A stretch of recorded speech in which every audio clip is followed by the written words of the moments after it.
অবশ্যই আজকে বামেদের ডিআইএফআই এর পক্ষ থেকে ব্রিগেড ডেকেছে, আশা করব সাফল্যের সাথে তার প্রোগ্রাম শেষ করবে এবং কোন একটা দিশা বাংলার মানুষকে দেখাবে।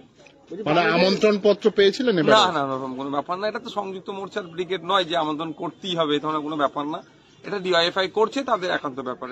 বিজেপি এবং তৃণমূলের বিরুদ্ধে যারা লড়াইয়ে আছে তাদের লড়াইকে আমরা কুর্নিশ জানাচ্ছি।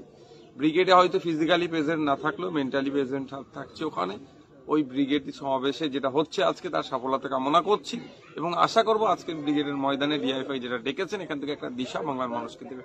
কুণাল ঘোষ মন্তব্য করেছেন যে এই ব্রিগেড করে লাভ নেই, কারণ তারা তো একা লড়তে পারবে না, যদি ক্ষমতা থাকে 42-42টা লড়ে দেখুক, বামেরা পুরোই হারবে। কুণাল ঘোষ কি বলছেন সেটার জন্য লেফট কি করবে সেটা তো আমি বলতে পারি না, তবে কুণাল ঘোষ মহাশয়ের বক্তব্যকে লেফট পাত্তা দেবে না এটাও আমি ভরসা করি, কারণ কুণাল ঘোষ মহাশয়ের পাস্ট রেকর্ড বলছে ওনার কথার সাথে কাজের কোনো নাই। একটা সময় বলেছিল কালীঘাট নিয়ে অনেক কথা বলেছিল, আজকে সেই কালীঘাটেরই চাটুকারিতা করছে। সুতরাং কুণাল ঘোষের কথাটাকে বাংলার মানুষ পাত্তা দেয় না। কুণাল ঘোষকে তৃণমূল কংগ্রেস রেখেছে শুধুমাত্র ওই হই হুল্লোড় করানোর জন্য, কাউকে দিয়ে তো কিছু অপসংস্কৃতির প্রচার করাতে হবে, সেটা কুণাল ঘোষের মাধ্যম দিয়ে করিয়ে নিচ্ছে।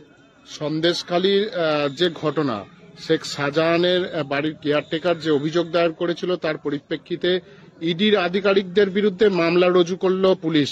মেজার থানা জামিন অযোগ্য ধারায় ইডির আধিকারিকদের বিরুদ্ধে মামলা দায়ের করেছে, কি বলবেন বিষয়টা? দেখুন, আমার সাথে হয়েছিল, আপনারা জানেন আমার গাড়িকে এমন রাফ ড্রাইভ করেছিল, আমার গাড়ির ড্রাইভারের তৎপরতার কারণে আমি প্রাণে বেঁচেছিলাম।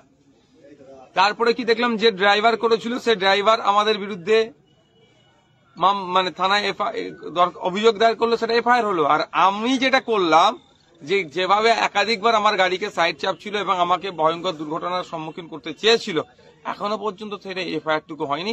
কিন্তু আমাদের এগেনস্টে যেটা করলো সেটাতে আমাকে আমার ড্রাইভারকে একাধিকবার মানে দুজনকে ডাকলো, কোর্টও গেল, সেখানে এফআইআরও হয়ে গেল, মামলা হয়ে গেল।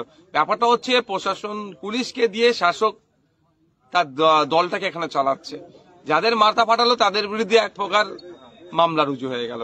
দেখুন, ব্যাপারটা হচ্ছে এই অন্যায় বেশি দিন টিকবে না, বেশি দিন থাকবে না। বাংলার মানুষ দেখতে পাচ্ছে যেখানে রেশন দুর্নীতি প্রায় 20,000 কোটি টাকার কত গল্প উঠে আসছে, আরো বাড়তে পারে, তার মধ্যে একজনের হিসাবে তার কোর্ট অর্ডার করেছে, কোর্টের অর্ডারেই ছিল, কোর্ট নির্দেশ দিয়েছে যে তদন্ত করার জন্য, সেই মোতাবেক সে তদন্ত করতে গিয়েছিল, একজনের বাড়িতে জানতে চেয়েছিল।